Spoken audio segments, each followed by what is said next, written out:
সঠিক নিয়মে সহজভাবে সোজাভাবে কামিজের সাইড ফোল্ডার কীভাবে সেলাই করবেন আজকের এই ভিডিওতে এই নিয়মটি শেখাবো। তো সবার প্রথমে এখানে উল্টো দিক থেকে এখানে হচ্ছে একটা ভাঁজ দিয়ে প্রথম অবস্থায় একটা সেলাই দিয়ে নিতে হবে।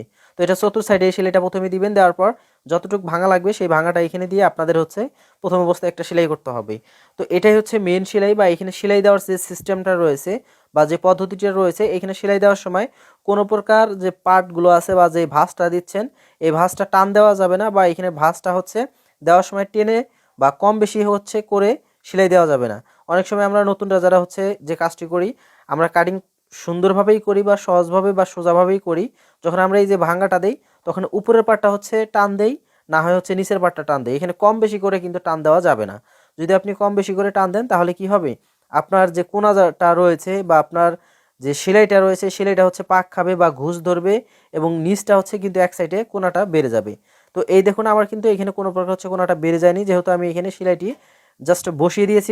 ভাঙাটি বসিয়ে দেওয়ার পর জাস্ট আমি সেলাইটি করে নিয়েছি। তো এইভাবে জাস্ট আপনারা যদি কামিজের সাইড ফোল্ডার সেলাই করার সময় এই বিষয়গুলো যদি খেয়াল করেন তাহলে কিন্তু আপনার যে সেলাইগুলো রয়েছে সেলাইগুলো সুন্দর হবে বা দেখতেও কিন্তু সুন্দর দেখাবে। তো অবশ্যই এই বিষয়গুলো ফলো করে আপনাদের কিন্তু এই কাজগুলো করতে হবে প্রতিনিয়ত। তো এই ভিডিওটি আপনার কাছে কেমন লেগেছে বা আপনি যদি এই নিয়মটি যদি আজ প্রথম শিখে থাকেন তাহলে অবশ্যই ভিডিওটি শেয়ার দিবেন। পেজে যারা নতুন রয়েছেন অবশ্যই পেজটি ফলো করে